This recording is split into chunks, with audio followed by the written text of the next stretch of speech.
에베소서 5장 8절에서 14절까지 같이 하겠습니다. 너희가 전에는 어둠이더니 이제는 주 안에서 빛이라.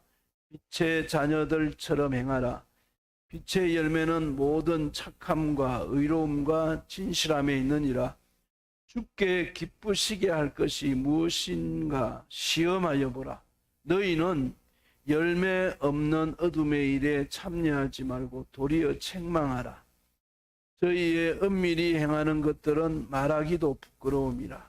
그러나 책망을 받는 모든 것이 빛으로 나타나나니 나타나지는 것마다 빛이니라. 그러므로 이러시기를 잠자는 자여 깨어서 죽은 자들 가운데서 일어나라. 그리스도께서 내게 빛이시리라 하셨느니라. 아멘. 14절 말씀까지 나누었습니다. 세상을 향한 그리스도인의 책임과 사명에 대해서 말씀을 나누려고 합니다. 지금 제가 느끼기로는 코로나가 끝난 이후에 코로나 때도 그렇게 했지만은 코로나 이전의 신앙과 코로나 이후의 신앙, 코로나 이전의 교회 생활과 코로나 이후의 신앙생활이 달라졌어요. 긍정적으로 달라진 사람도 있고 부정적으로 달라진 사람도 있습니다. 첫째는 예배에 대한 개념이 달라졌어요. 이제는 예배는 왜 안 가도 그러나 하나님은 우리에게 인격적인 대면 예배를 원합니다. 부득이한 경우에 우리가 영상으로 예배를 드렸지 할 수 있으면은 같이 비대면이 아닌 대면으로 예배를 드리길 원하고 있습니다. 교회 생활이 굉장히 느슨해져 버렸습니다. 그렇지 않아도 살아갈 수 있다는 생각이 듭니다. 그건 다시 말해서 살아갈 수는 있겠지만은 신앙에 소위 말하는 에너지가 빠져버린 겁니다. 신앙의 힘이 빠졌습니다. 여러분 생각해 주십시오. 그렇지 않아도 저와 여러분이 그리스도인으로 살아가려면 세상의 물결이 많이 밀려옵니다. 현실적인 압박들이 옵니다. 남들처럼 예수 믿고 살다가 내 인생은 뭔가 도태되면 어떻게 할까? 저도 그런 생각이 안 드는 건 아닙니다. 남들은 목회를 잘 해나가고 있고 교회도 커지고 사람도 많아지고 여러 가지 환경들도 좋아지는데 나는 뭘까? 우리 인간이기 때문에 그런 생각이 듭니다. 거기서 나타나는 반응은 그래도 하나님의 약속을 붙들고 살 것인가? 아니면은 신앙생활하는 모습이 힘들어지니까 그냥 세속에 적당하게 살면서 신앙은 그런 거야 하고 그런 마음을 의식을 가지고 살 것인가? 그건 저와 여러분이 다른 데서 나타내는 게 아닙니다. 하나님을 어떻게 생각하고 있느냐에 따라서 달라진다는 것. 내가 지금까지 이제 목회를 해오면서 느끼는 것은 우리 안에서 두 가지 반응이 일어나야 된다고 저는 정리를 했습니다. 하나는 하나님에 대한 잘못된 생각을 빨리 바꿔야 된다는 것. 왜 제가 이 말씀을 드리냐면은 지금까지 우리가 들어온 성경 속에서 하나님은 성경에서 실제적으로 말하는 하나님과 다른 하나님으로 우리에게 너무 왜곡되게 전해져 왔습니다. 저는 그걸 성경을 보면서 또 이 개학 공동체의 성경을 보는 관점에서 볼 때하고 너무나 차원이 다르다는 거예요. 소위 말해서 말도 안 되는 신앙관을 가지고 하나님을 믿는다고 하고 있습니다. 종교 때로는 중독에 빠져 있는 분들도 있습니다. 하나님에 대하여 올바른 정립을 할 필요가 있고, 두 번째는 자기 자신에 대한. 지난주에는 학교에서 특강이 있어서 제가 오전 오후 3시간 가까이를 하고 왔는데요. 거기에 다룬 내용이 뭐냐면 깊은 기도로 나아가는 길이었습니다. 우리 교인들이 그런 가정까지 듣기는 아직 시간이 좀 더 많이 필요하다는 걸 느끼죠. 예수님을 믿고 하나님을 알아가면 알아갈수록 여러분에게, 저와 여러분에게 하나님을 향하여 고백할 수 있는 게 뭐냐면은, 하나님, 나를 이대로 버려두지. 하나님 앞에 할 말이 없는, 뭘 해주십시오, 해주십시오. 이게 할 말이 없어요. 왜? 내 모습을. 제가 조금 전에 기도하면서 말씀드렸죠. 누가복음 15장에 나오는 탕자에 대한 비유. 맏아들은 자기 집 안에 있으면서도, 아버지와 함께 있으면서도 변할 생각을 하지 않고 있어요. 그리고 동생이 가출했다가 방탕하게 살다 돌아오니까 시기 질투만 하고 있습니다. 그 안에 이런 분들이 많이 있습니다. 탕자는 밖에 나가서 불의한 일을 행하고 하다 보니까 자기 자신의 모습을 보게 된 겁니다. 아버지 밑에서 살면서 그런 대로 나름대로 살았는데 아버지를 떠나서 살다 보니까 자기를 보게 된 겁니다. 자기 속에 악한 게 들어있었습니다. 사람은 다 가면을 쓰고 살고 있습니다. 가면을 쓰지 않은 사람은 없습니다. 목사님도 가면을 쓰고 있고요. 신부님도 가면을 쓰고 있고, 대통령도 가면을 쓰고 있고, 아버지도 가면을 쓰고 있고, 자식도 가면을 쓰고, 다 가면. 네. 탕자가 오죽하면은 나는 아버지의 아들로 돌아가겠다는 게 아니에요. 그거 깨달는 겁니다. 아버지의 아들이 아니라 품꾼으로. 그래서 아버지는 그래도 아들이라고 기다리고 있는 거예요. 탕자가 돌아왔을 때 우리는 이 돌탕의 이야기를 할 때마다 예수 안 믿다가 돌아온 걸 기뻐하고, 물론 그것도 하나님께 돌아왔으니까 또 변화가 일어날 거니까. 그러나 이 누가복음 15장에서 나오는 탕자의 비유는 탕자가 돌아오는데 그냥 돌아온 게 아닙니다. 자기 자신이 얼마나 처참하고 제약되고 악한 인간이고 불의한 인간이고 온전치 못한 인간이고 아버지의 아들이라는 이름을 불리기에도 합당하지 못한 존재고, 저와 여러분을 친다면 이 자리에 앉아있기 부끄러운 자기 모습을 발견하고 돌아온 걸 아버지가 알기 때문에. 저는 성경 해석이나 이걸 보면서 제가 참 뒤늦게 봐서 많이 깨달은 것 중에 하나 그런 게 있습니다. 우리는 개념만을 가지고 자기 생각이 그렇다고 생각하고 있습니다. 그러나 개념은 10%라면 본질 90%는 정리가 안 된 가운데 있는데 10%의 개념만 가지고 자기 인생이 그렇다고 살아가고 있습니다. 그건 자기 자신을 불행하게 만드는 것입니다.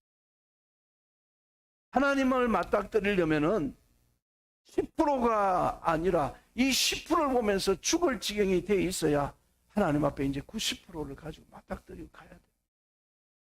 제가 언젠가 출애굽기 강의하면서 그랬잖아요. 이스라엘 백성들이 이 이야기를 제가 몇 번째 하는 것 같습니다. 여러분은 얼마나 알아들으시는지 모르겠는데, 바로라는 그 혹독한 애굽의 지도자 밑에서 온갖 괴로움을 당했습니다. 비참한 가족이 고통을 당하고 국가가, 나라가 비참한 신세가 되고 자기 존재가, 가정이 위협을 받는 그 못된 존재 때문에 지금 우크라이나 사태를 보십시오. 한 지도 때문에 얼마나 많은 우크라이나 그 시민들이, 가정들이 파괴가 되어지고 어려움을 당하고 우리 눈은 잘 보고 있지 않습니까? 이스라엘 백성들이 그 고통을 당한 거예요. 그러니까 얼마나 치가 떨리는 그 지도자를 생각하겠습니까? 그런데 생각매도 바로 하면 지긋지긋한 인간인데 생각조차도 하기 싫은 거죠. 근데 나중에 시내산에 도착해서 보니까 바로와 같이 아주 혹독하고 못된 속성이 자기들 안에 다 들어있다. 여러분 인정하실지 안 하실지.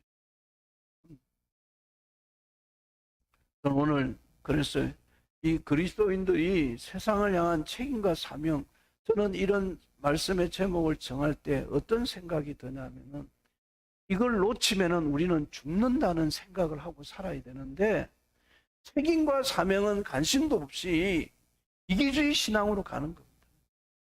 예수 믿어가지고 나 잘 되고 복 받고. 제가 3주 전인가 아브라함에 대해서 이야기를 여러분에게, 아브라함이 복의 근원이 되라는 거 뭐였어요? 아브라함이 복 받는 거였습니까? 다른 사람을 복받게 해주는 사람들. 그게 창세기 1장부터 50장까지 나오는 정말 하나님을 믿고 구원받은 사람은 어떤 사람이 되어야 하는가를 그 50장 요셉의 가정까지 그걸 우리에게 보여주고 있습니다. 제가 10% 90%를 이야기한 건 바로 그겁니다. 10%를 생각하는 사람, 그래 요셉처럼 잘 살아가지고 출세해가지고 하나님의 때에 국무총리는 그 10%예요. 90%는 뭔가요? 요셉은 자기 잘 사는 게 중요하지 않아. 어떻게 하면은 다른 사람이 불행에 빠지지 않도록 그 사명을 감당할 것인가? 그 시대에 대한 책임, 그 시대에 대한 사명을 늘 가슴에 간직하고 있었던 사람이었습니다. 신약에 넘어오면은 사도 바울은 자기 자신이 그렇게 많은 유식하고 대단한 위치에 있을 수 있는 사람인데도 오죽하면은 사도 바울은 자기가 그리스도에게 저주를 받아서 끊어질지라도 다른 사람이 예수 믿어서 행복하게 되어지기를 원하는 그런 마음. 여러분, 교회는 그렇게 가야 됩니다. 저는 이 교회 안에 1명이 남든 10명이 남든 30명이 남든 이거 하나님의 말씀대로 가르치면서 가야 된다고 저는 믿습니다. 왜 그럴까요? 그게 진리이기 때문에. 예수 믿어서 내 복받아라는 게 아닙니다. 내가 다른 사람을 복받게 하려고 하니까 내 속에 온갖 추하고 더럽고 악한 것들이 다 들어앉아 있는 거예요. 그리고 주일날 와서 하나님 말씀 듣는다고 은혜 받았다고 그가 하나님이 뭐라고 그럴 거예요? 언제까지? 네 자신을 좀 뒤집을 생각은 없냐? 제대로 좀 뒤집어 볼 생각은 없느냐? 그래서 오늘 이 에베소서에 그 이야기를 하는 겁니다. 에베소서는 그 당시에 굉장히 무역도 발달하고 대단한 항구입니다. 그런데 거기에 아뎀이라는 신전이 있습니다.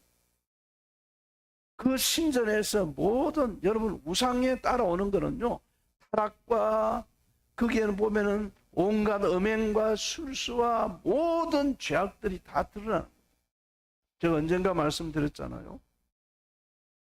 물질이라는 게 나쁜 게 아닙니다. 잘 사는 게 불의한 건 아닙니다. 물질이 우리에게 생기기 이전에 먼저 우리의 정신의식, 정신문화가 발달을 돼야 됩니다. 정신문화가 발달 안 되고 물질이 발달되어서 사람을 지배하면은 그 영혼은 변질과 타락으로 가게 됩니다. 정신문화가 먼저 발달되어져야 된다는 거예요. 여러분, 봉사를 하고 구제를 하고 선행을 하는 것도 착하면 우리는 좋다 그러죠. 그런데 정신문화가 발달되지 않는 가운데 그렇게 하면 다 그 밑바닥에 뭐가 있어요? 자기입니다. 가면을 쓰고 있을 뿐이죠. 남한테 나 이런 사람 보이고 싶어. 여러분, 우리 인간이 지금 제가 말씀드린 게 뭡니까? 인간이 얼마나 추하고 악하고 더러운가를 그걸 좀 착한 일을 해가지고 포장해가지고 남한테 나 이런 사람이라고 얄팍한 인간미 가지고는 온 건 아닙니다. 그 당시에 신전 문화가 발달하다 보니까 온갖 도덕과 타락과 부정, 이런 것들이 판을 치고 있었습니다. 그래서 예배 의식으로는 매춘도 행해졌고요. 강도들이 자유로운 그야말로 판을 치는 도시. 자연스럽게 그들에게는 착함보다는 악함이 생활이 되어 있습니다. 의로움보다는 부패가 생활이 되어 있습니다. 진실함보다는 거짓과 탐욕과 모든 것들이 행행하는 시대가 되었습니다. 마치 오늘 우리 시대와 같습니다. 그럼 그런 가운데 우리는 어떻게 살아야 되겠습니까? 바울이 3년 가까이 여기서 교회를 세워서 목회를 했습니다. 그러나 믿은 지 얼마 안 되는 사람들이 이 에베소 안에서 타락과 방탕과 거기서 믿음을 지켜낸다는 게 쉽겠습니까? 지금 우리도 마찬가지입니다. 세상이 이렇게 흘러가는데 내가 믿음을 지킨다는 거, 목사님이나 대단한 사람들이 지키는 거지. 우리는 그게 아니야. 여러분도 아마 갈등이 저는 많으리라고 생각이 들어집니다. 저도 갈등이 있는데 왜 여러분은 갈등이 있겠습니까? 저보다 여러분이 갈등이 덜 할 수 있는 덜했지 제가 더 많을 수도 있습니다. 바울이 참 고민을 했습니다. 바울이 3년을 지나고 나서 떠나서 이들에게 편지를 합니다. 그게 오늘 에베소서라는 이 편지 내용을 말하고 있습니다. 뭐라고 말하냐면 떠나 있지만 바울은 너희는 빛의 자녀들이다. 그러면서 8절에 뭐라고 그러냐면은 뭐라고 표현해? 전에는 너희도 어둠이었다는 거예요. 그 사람들과 똑같은 존재들이었다는 거예요. 악함과 타락과 온갖 유혹에 빠져 있는 그런 우리들이었다는 겁니다. 어둠의 자식들이고 소망도 없었다는 거예요. 쉽게 말해서 죄의 노예고 세상의 노예고 쾌락의 노예고. 그 내용들이 이제 오늘은 5장을 봤지만은 그 앞에 2장 1절부터 쭉 나와 있는 게 뭐냐면 공중의 권세 잡은 자를 따랐다. 마귀가 우리를 이끄는 대로 쫓아다니고 그거 헐떡이면서 살았다는 겁니다. 욕심의 노예가 되었고 본질상 저나 여러분이나 하나님을 알기 전에는 하나님의 진노의 자녀들이에요. 불행한. 그런데 얘기 뭐라고 하냐면 이제는 그게 아니라는 겁니다. 4절을 볼까요? 제가 읽진 않았으면 4절을 보니까 누추함과 어리석은 말이나 희롱의 말이 마땅치 아니 돌이켜 감사하는 말을 하라. 너희도 이것을 정령이 알거니와 음행하는 자나 더러운 자나 탐하는 자 곧 우상 숭배하는 자는 다 그리스도와 하나님 나라에서 기업을 얻지 못하리라. 이렇게 십자가의 은혜로 우리는 내가 이 어둠에서 빛으로 올 수 있는 겁니다. 정말 하나님의 전적인 은혜였습니다. 그래서 빛의 자녀들처럼 살아라. 사도 바울이 이 편지를 쓴 것은 그 타락하고 악하고 불의한 그 가운데에서 너희는 빛의 자녀들처럼 살아야 된다는 것을 일깨워주기 위해서, 그리고 너희들이 어떻게 하면은 그 어둠의 도시에 빛의 자녀로 살아갈 수 있을까? 오늘 우리처럼 말이에요. 세상이 이런 동네에서 이기주의고 문걸어 잠그고 남이 오면은 경계나 하고 조금이라도 피해볼까 봐 의심의 눈초리를 바라보는 마음들이 닫혀있는 이런 삶을 살아가는 저와 여러분의 삶 가운데 어떻게 우리는 빛의 자녀들로 살아갈 것인가? 그 결론적인 말씀이 14절에 나와 있습니다. 그러므로 이러시기를 잠자는 자여, 그렇게 하기 위해서는 우리가 깨어나라는 거예요. 그런 의식에서, 그런 문화 속에서, 제도 속에서 저와 여러분이 깨어나야 된다. 하나님은 뭐냐면 깨어나라는 말은 살리는 자가, 그게 우리 책임이고 사명이라는 거예요. 그것 때문에 우리와 하나님은 계약을 맺었다는 겁니다. 그 때문에 계약을 맺었고 이 공동체를 주셨다는 겁니다. 교회가 무슨 교회만 키우고 교회 무슨 사람만 많아지고 교회가 무슨 뭐 재산이나 많아지고 이게 아니고 어떻게 이 사명을 감당하기 위한 공동체가 될 것인가? 그러려면 뭐가 있어야 됩니까? 돈이 있어야 됩니까? 땅이 넓어야 됩니까? 건물이 높아야 됩니까? 사람의 의식이 깨어 있어요. 제 자녀로 살려면 깨어나라고 그렇게 말하고 있습니다. 잠자는 자여 깨어나라. 영적으로 죽은 자들 가운데 함께 파묻혀서 죽은 게 아니라 세상에 짓눌렸어. 여러분 깨어나셔야 됩니다. 내 삶에 짓누르는 숱한 문제들 속에서 깨어나야 된다는 겁니다. 깨어나야 깨어나는 축복이 여러분에게 있기를 축원합니다. 깨어나라는 거예요. 깨어나. 하나님이 왜 나를 택해 주셨는가? 왜 나를 불러 주셨는가? 어둠에 잠자는 자가 되지 말고 하나님의 말씀이 경고를 주시는데도 해결을 무시하고 습관의 노예가 되어가지고 내 심령이 잠자고. 여러분 쉬운 이야기를 할게요. 여러분이 정말 깨어나려면 교회를 자주 오셔야 됩니다. 여러분 힘으로는 안 돼요. 제가 지금까지 교회 생활 해본 바로는 그래도 하나님과의 영적인 교제를 할 수 있는 것은 세상에서 쉬울까요? 종교적인 행위로 저는 교회를 오라는 건 아닙니다. 구원의 감격이 없고 매일 삶 속에서 걱정과 근심이 우리를 지배하고 있습니다. 그렇다면 여러분의 심령은 잠자고 있다는 겁니다. 감사와 찬양이 사라져버리고 원망과 불평이 있다면 그 심령도 잠자고 있다는 겁니다. 살아가면서 내가 영적으로 내 영혼을 짓밟는 어둠의 대상이 무엇인지를 누군지를 모르고 사람하고 싸우고 있다면 그것도 잠자고. 예배를 드리러 오는데 예배가 지루하고 따분하고 봉사생활하는데 봉사가 귀찮고 짜증나고 또 그렇게 해야 되나? 그는 공동체하고 절대 하나됨 없이는 우리는 이 어둠의 세상에서 사명 감당하기 힘듭니다. 목사인 저도 마찬가지고 여러분도 우리는 함께 뭉쳐서 그래서 보십시오. 몸을 비유했잖아요. 이 에베소서 뒤에 이제 그런 내용들이 4장에도 나옵니다. 우리의 몸이 교회, 팔이 보십시오. 지 혼자서 손이 움직입니까? 연결이 되어 있어야지.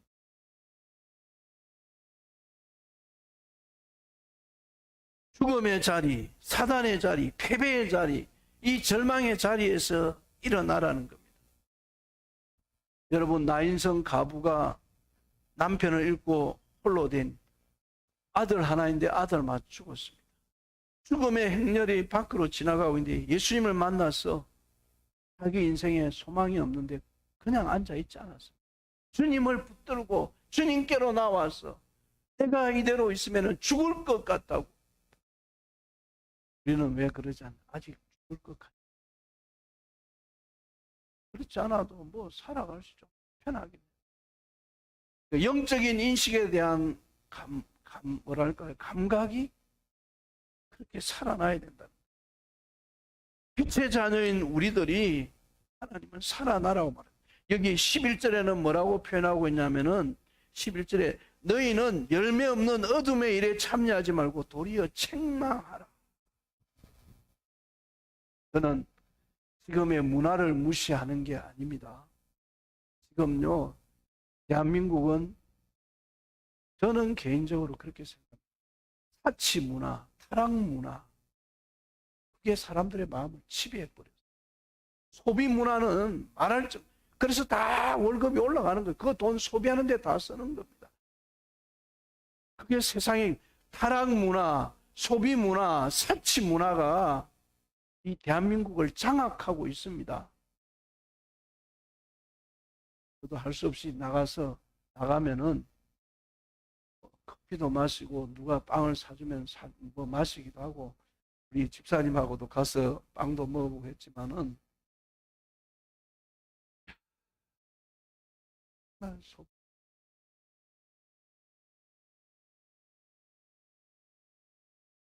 어둠의 일에 여기 보니까 열매 없는 일에 참여하지 말고 어둠이란 여러분 사람이 그 문화에 젖어들면은 사람이 그 문화에 잠식당하고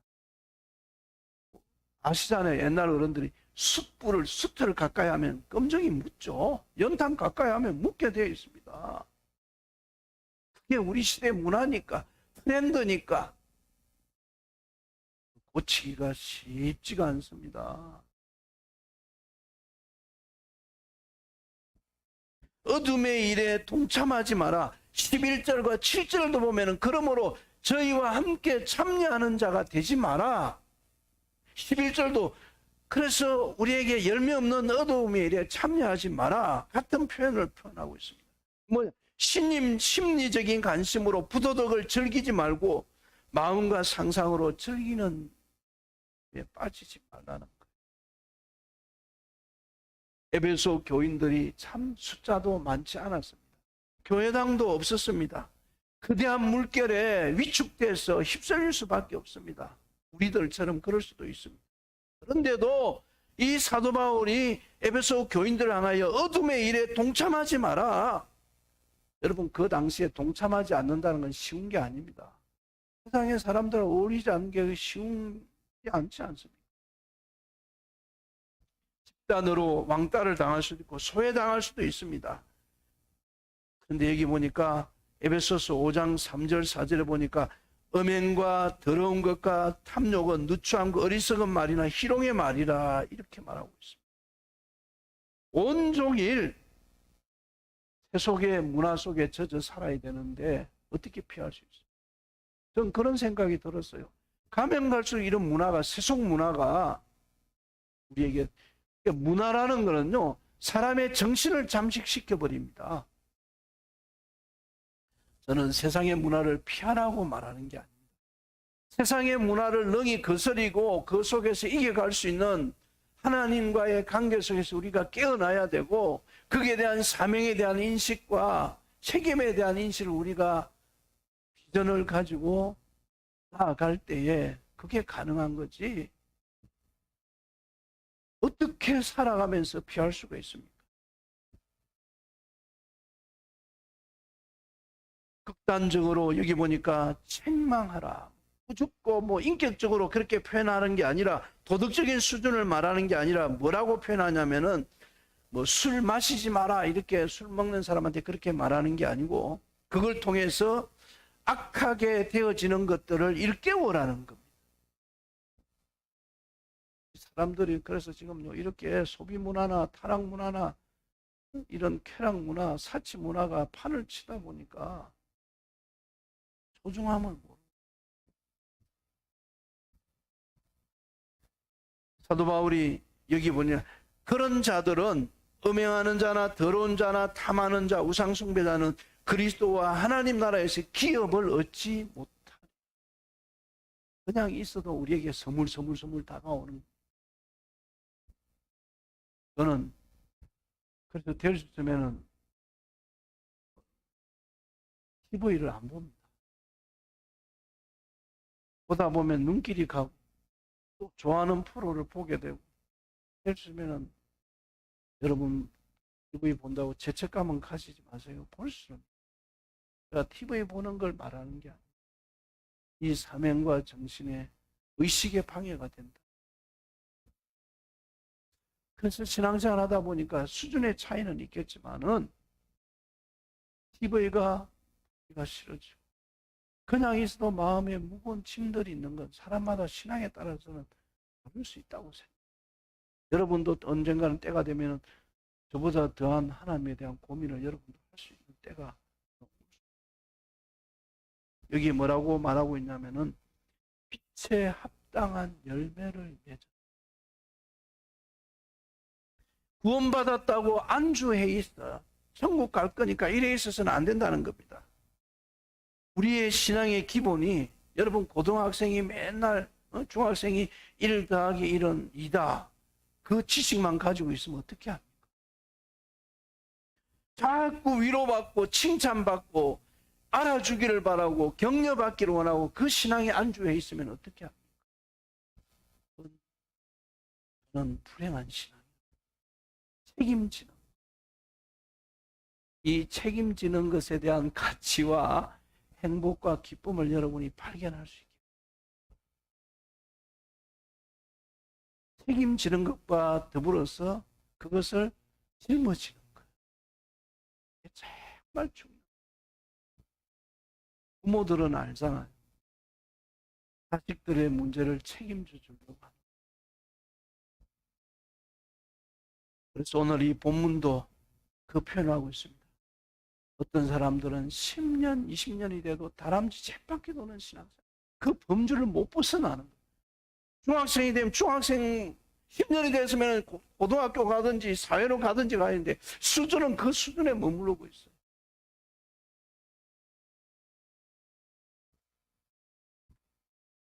이게 여러분 대한민국의 정치인들이 있는 국회에 가면은 100명이 넘는 국회의원들이 그리스도인이라고 합니다. 그래서도 그들은 나라의 실제적인 법을 행사할 수 있는 사람들이 그런데도 빛을 못 만들어내고 놀라운 사실은요 바다에는 그 물 속에 소금이 2, 3%만 있어도 부패를 하지 않게 한다는 것.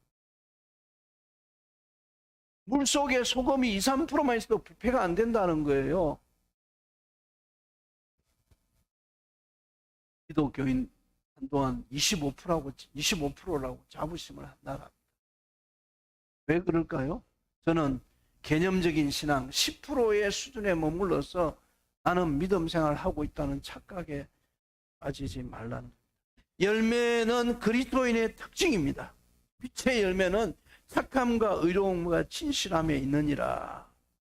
여러분, 저와 여러분이 이 악한 것을 막아내고 정말 옳은 것을 감당하기 위한 책임감, 사명의식. 여러분이 어디를 가든지 하나님의 말씀을 듣고 성장하면서 그런 의식이 일어나요. 내가 책임감을 줘. 하나님은 그걸 표현하고 있는 겁니다.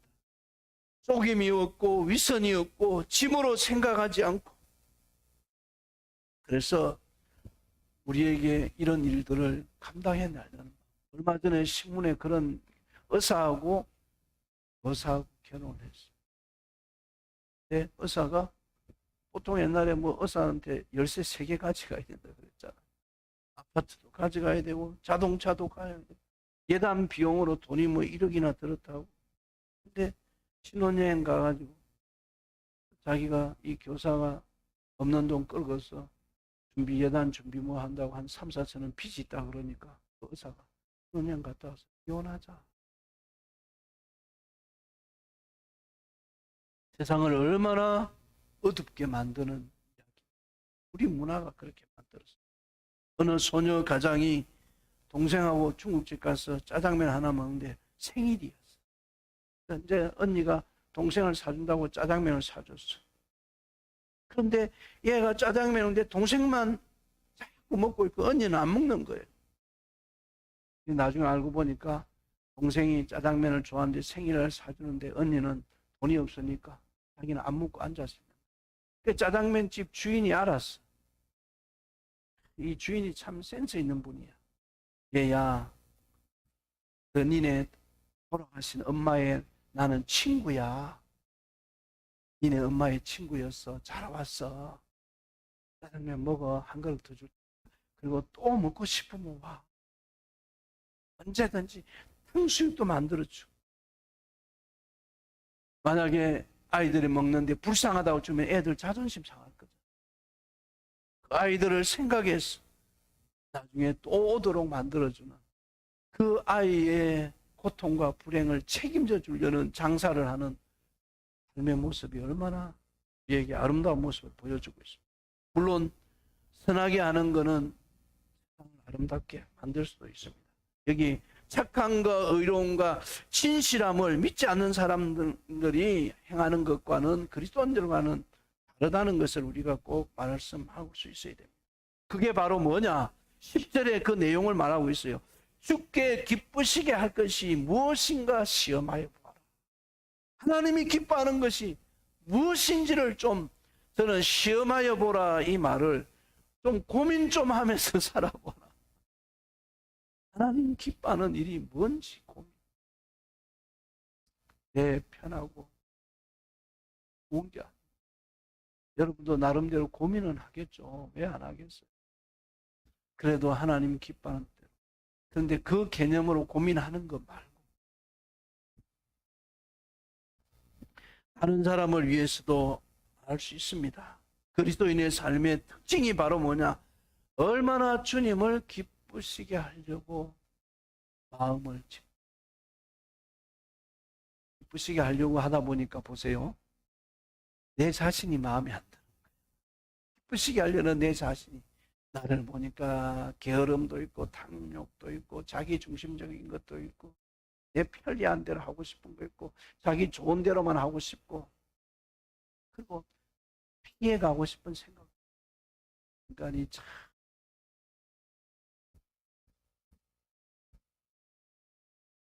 저는 오늘 이 좋은 이웃 교회를 섬기고 있는 저와 여러분이 정말 작은 일이든 큰 일이든 하나님의 자녀로서 딸로서 아들로서 책임감과 사명을 가지고 살려고 몸부림치는 모습이 하나님 앞에 전달되는 여러분의 삶입니다. 그걸 통해서 하나님은 일하시고 역사하실 겁니다. 우리와 맺은 계약이 그겁니다. 우리를 불러낸 것이 그겁니다. 아름다운 착한 일을. 에베소서 2장 10절 그 앞에 구절 한 구절만 제가 읽어드리겠습니다. 뭐라고 표현하고 있냐면은 우리는 그의 만드신 바라 그리스도 예수 안에서 선한 일을 위하여 지음을 받은 자니 이 일은 하나님이 전에 예비하사 우리로 그 가운데에서 행하게 하시고 기쁘시게 할 일. 그에 대한 때가 되면 하는 게 아닙니다. 관심이 거기에 있어야 됩니다. 시선이, 마음이 저는 부담을 가지고 살아요. 저들의 고통을 볼 수 없어요. 내 마음에서 느끼는 하나님 저들을 보니까 책임져야 될 내가 이루고 있는 내 모습이 너무 안타깝습니다. 이 책임감은 저와 여러분의 인생을 살립니다. 여러분을 행복하게 만드는 길입니다. 여러분을 당당하게 살아가는 길입니다. 하나님이 그걸 보시고 저와 여러분의 삶을 정말 기뻐하실 겁니다. 책임감. 또 하나의 여러분 은혜 받는 설교를 들은 건 아닙니다.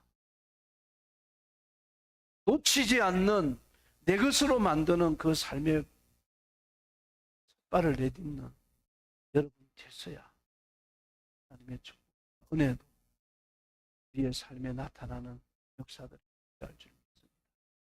이런 당당한 좋은 이웃교회 성도들이 되시고